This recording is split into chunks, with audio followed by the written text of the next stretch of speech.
Installing the AC input power cable.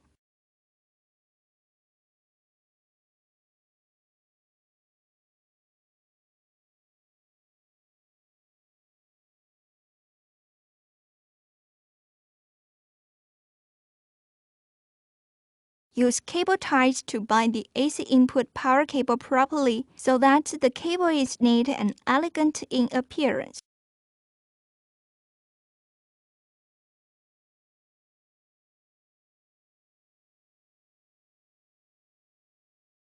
Connect one end of the power cable to the PWR port on the BBU and the other end to the Load 3 DC wiring terminal on the APM30.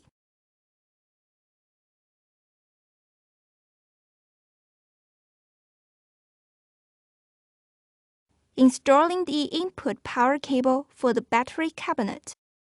Connect input power cables to the power sub-rack in the APM30 power cabinet.